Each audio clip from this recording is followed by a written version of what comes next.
Disse assim a palavra do Senhor. Finalmente, apareceu Jesus aos 11, quando estavam à mesa. E censurou-lhes a incredulidade e dureza de coração, porque não deram crédito aos que tinham visto já ressuscitado. E disse, ide por todo mundo e pregai o evangelho a toda criatura. Quem crer e for batizado será salvo, quem porém não crer será condenado. Esses sinais hão de acompanhar aqueles que creem. Em meu nome expulsarão demônios, falarão novas línguas, pegarão em serpentes, e se alguma coisa mortífera beberem, não lhe fará mal. E imporão as mãos sobre os enfermos, eles ficarão curados. De fato, o Senhor Jesus, depois de lhe ter falado, foi recebido ao céu e assentou-se à destra de Deus. E eles, tendo partido, pregaram em toda parte, cooperando com eles o Senhor e confirmando a palavra por meio de sinais que se seguiam. Os irmãos, podem assentar, já foi orado. Então nós vamos fazer aqui hoje a nossa meditação, irmãos, sobre o seguinte tema: missões, um dever de todo cristão. Todos aqueles que consideram fazer parte do corpo de Cristo, que são verdadeiramente convertidos, têm convicção do seu chamado para o reino de Deus, ele é um missionário. Há uma frase de Charles Spurgeon que ele diz assim: todo cristão, ou ele é missionário, ou ele é impostor. Outra dele, ele disse assim: olha, todos aqueles que estão caminhando para o céu, se não deseja no seu coração levar alguém contigo, ele está no caminho errado, ele não está indo para o céu. E para nós tratar disso aqui, eu quero falar, dividir isso aqui em duas etapas, que é a missão geral, o projeto geral de Deus e as especificações que tem dentro desse projeto.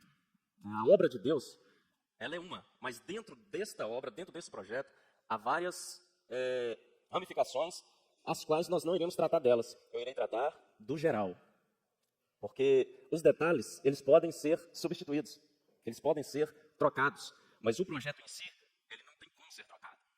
Para que os irmãos entendam melhor, imagine que você seja proprietário, por exemplo, deste terreno cujo nós estamos aqui. E ele não tem construção nenhuma. Você chega aqui para construir esse prédio cujo você está vendo, onde nós estamos reunidos. É sensato você fazer o quê?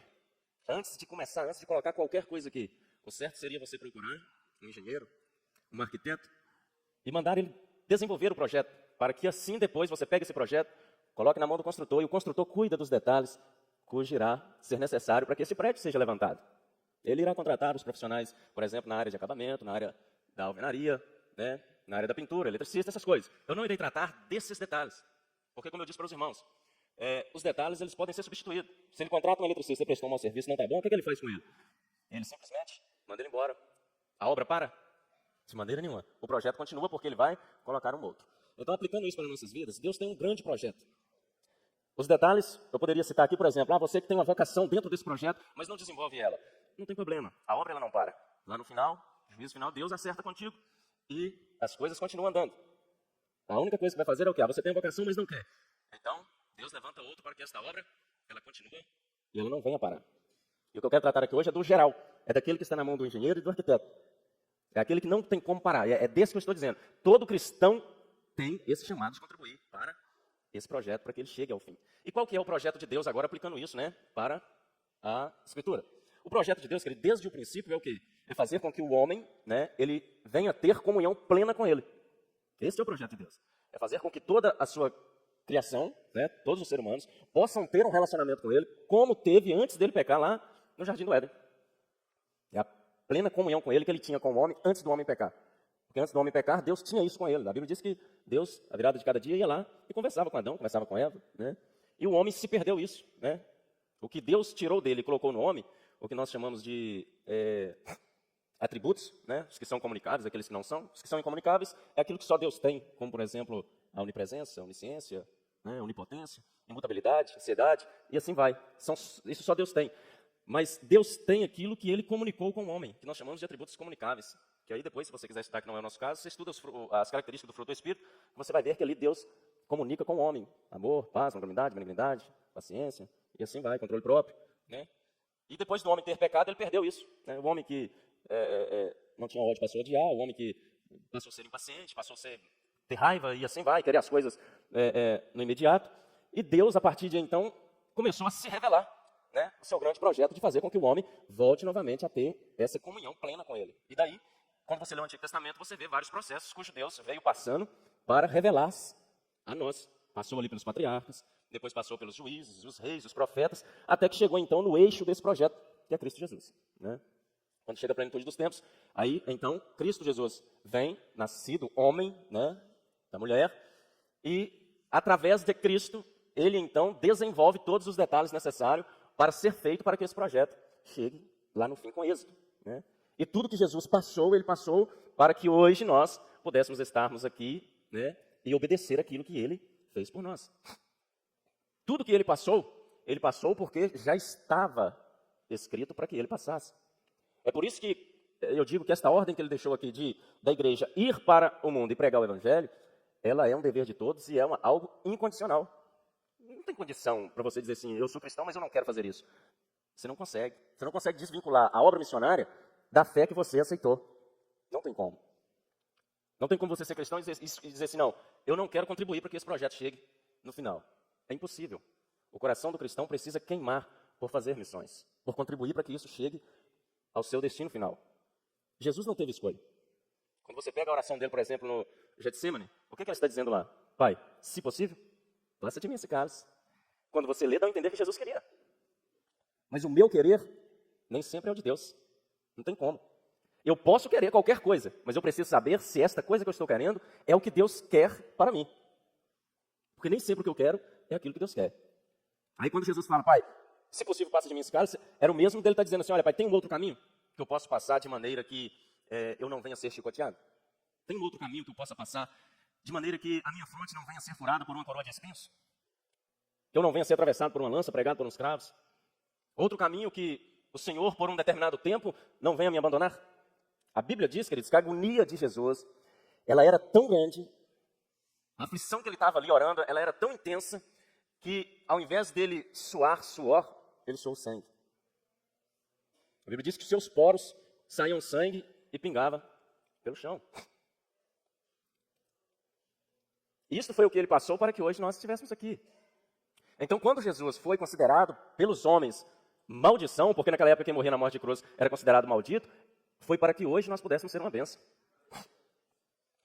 Quando os homens olharam para ele e disse que ele era um pecador, né, foi justamente para que hoje nós pudéssemos ser justificados. O abandono que Deus deu para Cristo, momentâneo, lá na cruz do Calvário, devido às cargas de pecado que ele estava levando, como diz o profeta Isaías no capítulo 53, aquele abandono temporário foi para que hoje nós não pudéssemos ser abandonados eternamente.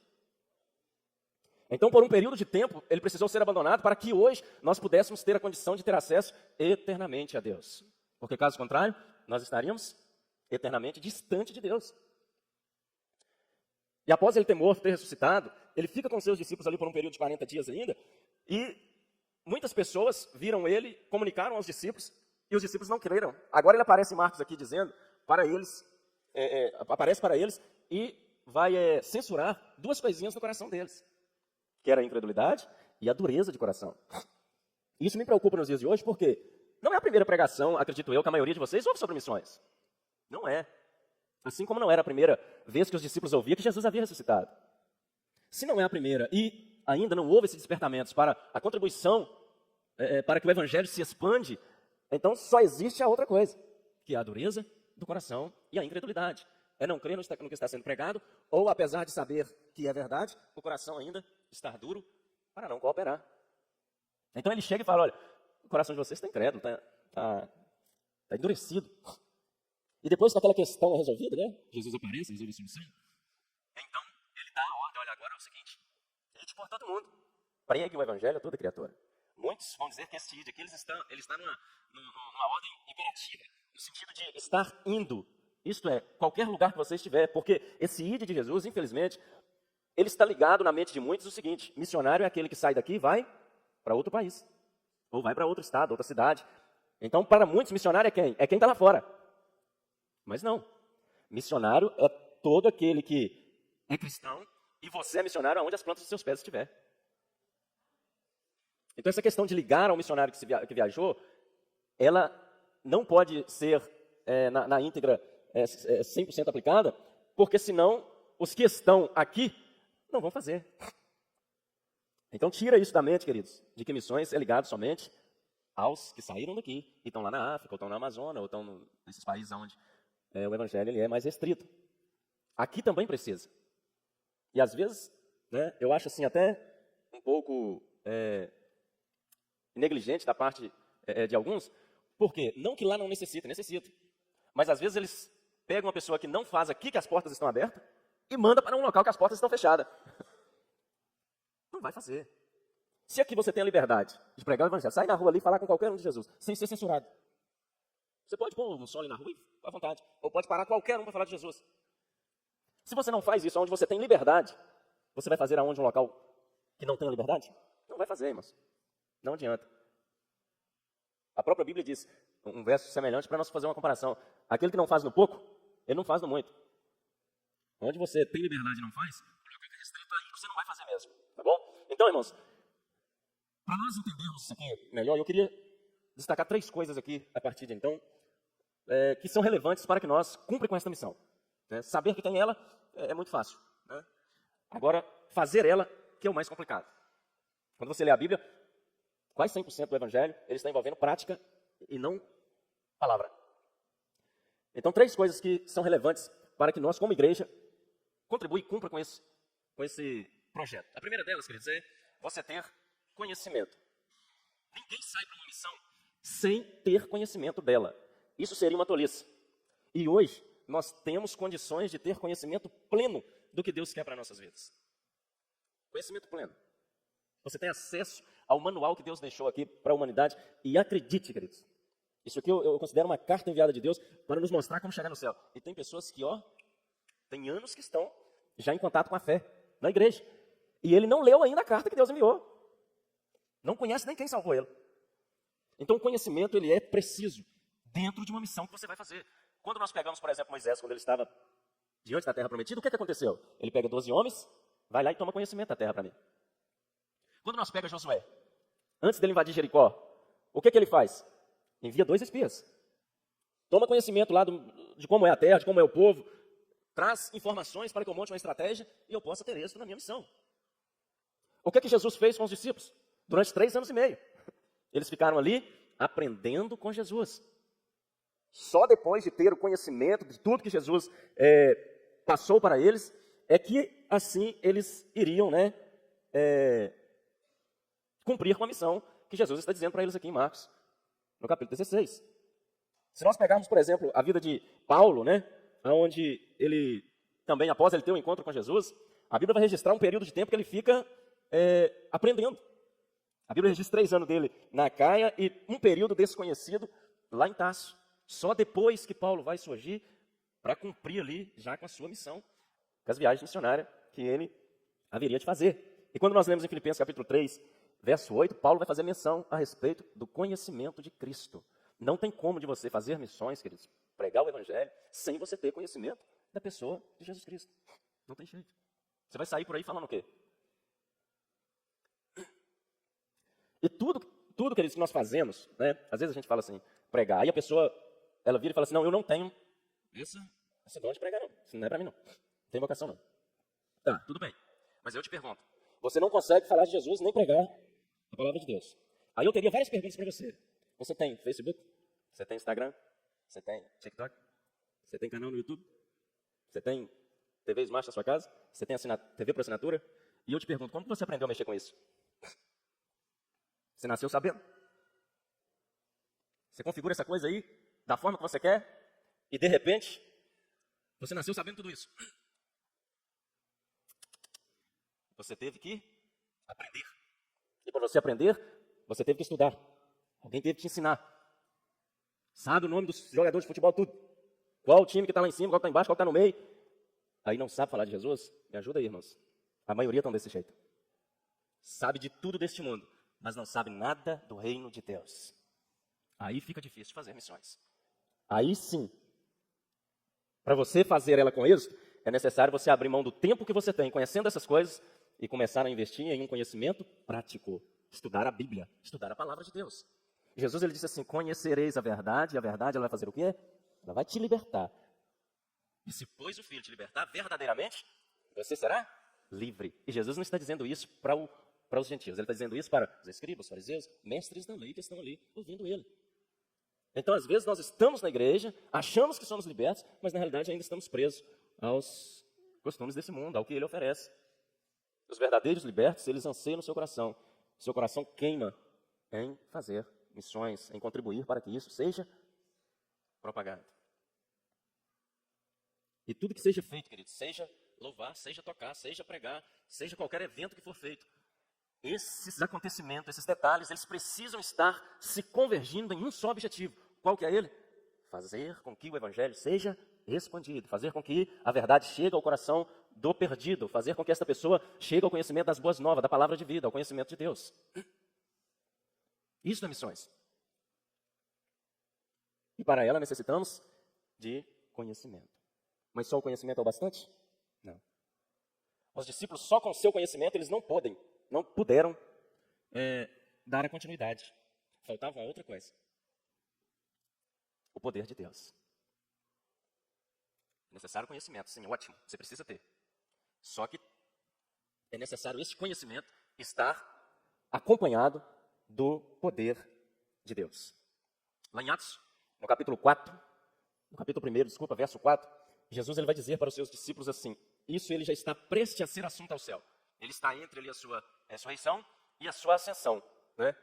Ele vai dizer para eles assim, ora, e estando com eles, determinou-lhes, não se ausentassem de Jerusalém, mas que esperassem a promessa do Pai, que diz, de mim ouvistes. Então havia algo para os discípulos receberem, para que eles dessem continuidade ao que Jesus está falando com eles em Marcos, no capítulo 16, especificamente no verso 15. Aí, isso mesmo, verso 15. E que promessa é essa que ele está dizendo? Olha, eu preciso que vocês permaneçam em Jerusalém, para que vocês recebam a promessa que vocês ouviram de mim. Aí nós precisamos ir lá em João, no capítulo 14, né? Você vai dar uma lida lá no verso 16, 17 ou 26, você vai encontrar esta promessa, cujo Jesus havia falado com eles para ficar em Jerusalém, que eles iriam receber ela. Está aí em João 14 que diz assim, e eu rogarei ao Pai, e ele vos dará outro Consolador, para que fique convosco para sempre.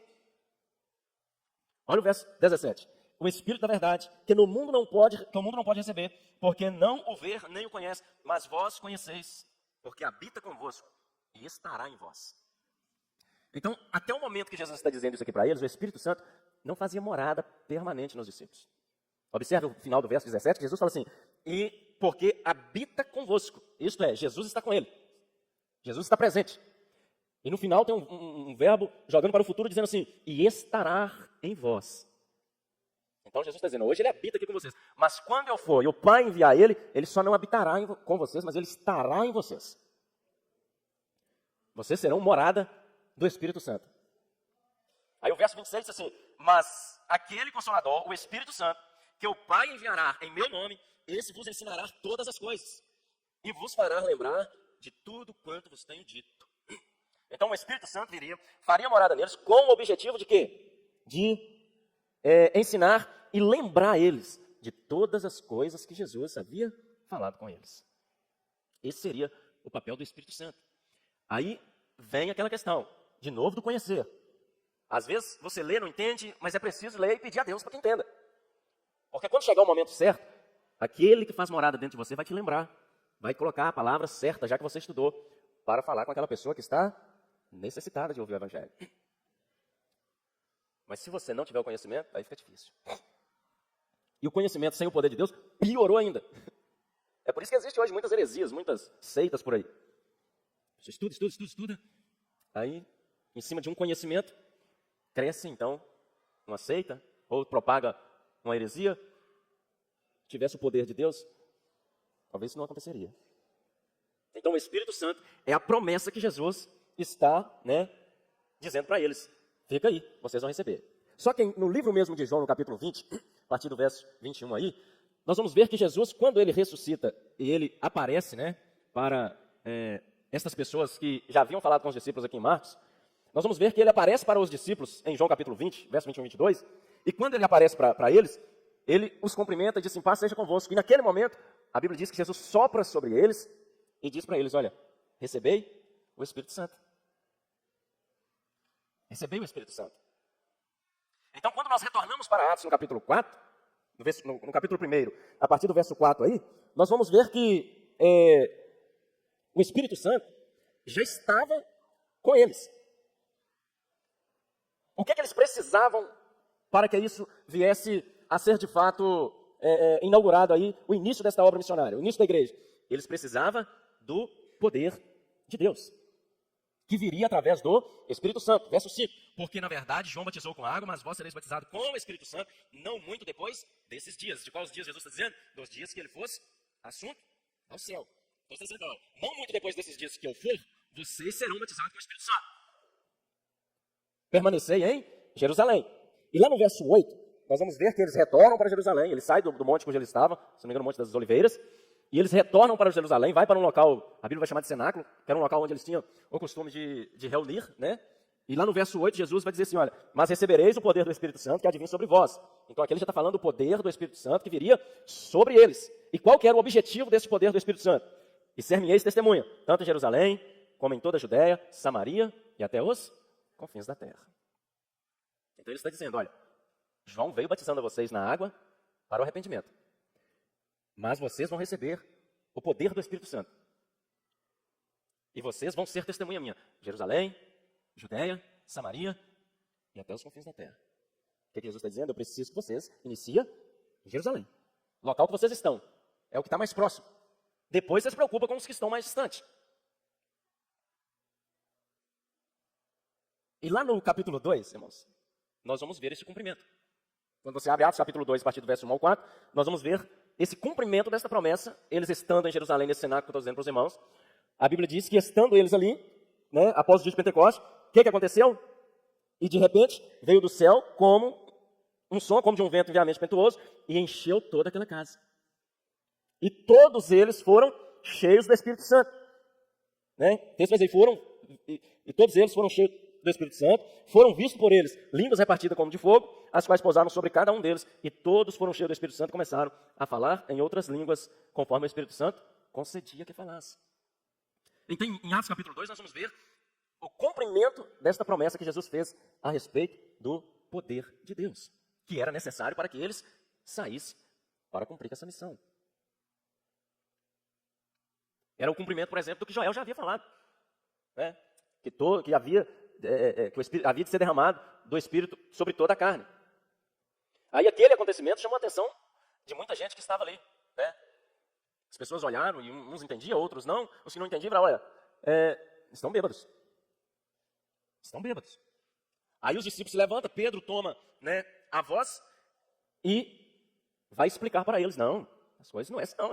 Espera aí, vou explicar para vocês o que está acontecendo. E a partir da profecia de Joel, ele começa então a pregar a palavra de Deus, fazendo uma exposição da palavra de Deus a partir de Joel e apresenta Jesus, cujo eles haviam crucificado. O que Pedro está fazendo? Pedro está mostrando para eles o pecado deles e mostrando para eles quem estava fazendo aquela situação, apresentando a pessoa de Cristo Jesus. Uma oportunidade que ele teve de estar ali expondo a palavra de Deus. Então, queridos, cumprindo, né, esta promessa, conhecimento e poder, os discípulos precisavam de mais uma coisinha, e a última para nós terminar. Eles tinham agora conhecimento do que eles deveriam ser feito, a promessa que Jesus havia feito a respeito do poder do Espírito Santo já estavam com eles. Agora o que eles precisariam era de uma coisinha chamada coragem, ousadia. Eles precisavam disso, porque agora a vida deles estava em risco. E ninguém quer perder a sua vida. Mas Jesus, ele disse, quem perder ela, vai achar. Mas quem achá-la, vai. É o mesmo que Jesus fala assim, olha, se você temer perder a sua vida por amor de mim, você vai perder ela. Mas se você perder ela por amor de mim, você vai achar ela. É isso que Jesus está dizendo. E para você abrir mão da sua vida, é preciso ter coragem. É preciso ter coragem. Ninguém abre mão da sua vida por nada. Nem que seja uma causa ruim. O cara tem que acreditar nela. Para abrir mão da vida dele. E os discípulos precisariam disso a partir de agora. Porque a partir de agora, com esse acontecimento e essa inauguração da igreja, o que é que iriam, né, acontecer? As autoridades da época iriam ter em foco agora a igreja que iria se expandir por todo o mundo. Que iria espalhar esta mensagem que Jesus ressuscitou e que está fazendo uma grande obra no meio do povo. E os romanos não queriam isso. E nem as autoridades da época. Porque o que se espalhava naquela época era que o corpo de Jesus foi roubado. Agora vinha a igreja com uma mensagem diferente. Não, foi roubado não. Nós temos testemunhas. Além de 120 pessoas, quase 120 pessoas que estão aqui, cheias do poder de Deus para testemunhar isso, há quase 500 espalhadas para o mundo afora aí que viu ele ressuscitado. Não tem como negar isso. Aí, queridos, olha a oração de Pedro, da igreja, né? Lá em Atos capítulo 4, verso 29 e 31. Vou estar lendo para os irmãos, a respeito de coragem e de ousadia. Preste bem atenção. Disse assim: agora, pois, ó Senhor, olha para as suas ameaças e concede aos teus servos que falem com toda ousadia a tua palavra. Enquanto estendes a tua mão para curar e para que se façam sinais, prodígios, pelo nome do teu santo Filho Jesus. E tendo orado, moveu-se ao lugar em que estavam reunidos, e todos foram cheios do Espírito Santo e anunciaram com ousadia a palavra de Deus. Em todo canto, queridos, que você vai ver, estudando ali o livro de Atos, essa expressão que eles foram cheios do Espírito Santo, você vai ver logo após uma exposição da palavra de Deus. Você vai ver a palavra de Deus sendo pregada. O que isso nos leva a entender? Que a palavra de Deus, sendo pregada com poder, por uma pessoa corajosa, leva, queridos, a vários acontecimentos. Aí você volta para o livro de Marcos, você vai ver que o próprio Jesus diz: o que aconteceria? Expulsarão os demônios, falarão novas línguas, beberão coisas mortíferas, se for picado de serpentes, mal nenhum lhe fará. Porão a mão sobre os enfermos e eles o curariam. Então a palavra pregada, com o conhecimento, com o poder, por uma pessoa ousada, faz com que cadeias sejam quebradas, faz com que o diabo bata em retirada, faz com que armadilhas de Satanás sejam desfeitas, faz com que o coração endurecido seja aquebrantado. É porque é mérito de quem está pregando? Não. É porque o poder do Espírito Santo está ali presente, fazendo esta obra. Nada do que acontece por meio da pregação é mérito de quem prega, tem que ser mérito de quem usa, da pessoa de Cristo Jesus. Aí, queridos, com essa coragem que eles estão tendo, com esse poder, com esse conhecimento, o Evangelho se expandiu por todo mundo daquela época como uma avalanche, como uma onda incontrolável. Aí depois vocês podem estudar, eu peguei aqui só o início, né, para nós dar uma palhinha, porque não dá tempo de nós acompanhar como isso aí alavancou de forma extraordinária. Mas eu peguei algumas passagens aqui, por exemplo, quando você pega o capítulo 2 de Atos, aonde ali, após o Pentecoste, devido ao sermão que Pedro pregou, a Bíblia diz que quase 3.000 almas se converteram ao Senhor. E essas 3.000 almas, a Bíblia vai dizer que elas permaneceram no ensino dos apóstolos, na comunhão e no partir do pão.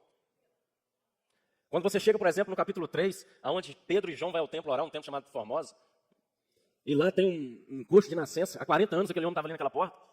A Bíblia diz que aquele homem estende a mão para aqueles discípulos que estão indo ali orar, e na esperança de receber deles uma esmola, Pedro fala com ele assim: olha, eu não tenho prata, eu não tenho ouro, mas o que eu tenho eu te dou. Em nome de Jesus, levanta e anda. Não está se cumprindo o que Jesus disse para eles em Marcos? E com aquele acontecimento, o povo queria olhar para Pedro e João e dar um método para eles. O que aquele Pedro faz? Levanta novamente e fala: não, vocês estão errados. Quem fez isso aí foi aquele a quem vocês crucificaram.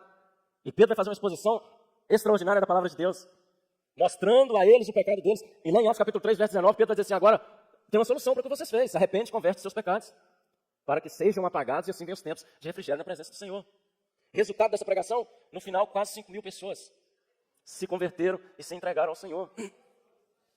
Quando você vai mais à frente, a Bíblia diz que até autoridades da época que antes olhavam para Jesus e não via ele como Messias, agora já estava se convertendo. A Bíblia diz que muitos dos sacerdotes da época se converteram ao Senhor. Isso nós encontramos no capítulo 4. E o Evangelho, queridos, continuou, sendo expandido. Quando nós olhamos o capítulo 5, por exemplo, Jerusalém já estava toda evangelizada. A notícia de Jesus ter ressuscitado já tinha impactado Jerusalém e as cidades circunvizinhas todas. Porque com o acontecimento daquele homem coxo, a notícia se correu, e a Bíblia diz que as cidades vizinhas de Jerusalém, o que fizeram? Começaram a trazer os enfermos e colocar na beira do caminho onde Pedro passava. E a Bíblia diz que quando Pedro passava, a sombra dele cobria aqueles leitos que estavam no caminho. E a esperança daquele povo era que, se a sombra de Pedro passasse, eles iriam ser curados. Olha o tamanho da fé que já estava sendo corrida em Jerusalém. Quando a gente olha para esses acontecimentos em Atos, pelo menos eu olho e falo assim: Senhor, eu tenho vergonha de ser cristão hoje. Porque apesar de ser cristão, apesar de saber que o Senhor existe, apesar de saber que o Senhor faz, eu vejo muito pouco do que pode acontecer comparando do que o Senhor fez no princípio, sendo o Senhor o mesmo. Não mudou. Se Deus não mudou a sua Seu amor continua o mesmo, sua misericórdia continua a mesma. Então só existe uma saída, queridos. É a geração que está mudando. É nós que estamos mudando. Então, às vezes, essa oração que Pedro fez, que os discípulos fez lá no livro de Atos, às vezes ela é necessária nos nossos dias hoje. Nós dobrarmos nossos joelhos, clamar, suplicar e dizer, Senhor, dar-nos ousadia para pregar a Tua palavra. Enche-nos do Teu Espírito Santo. Me dá sabedoria ao abrir a minha boca.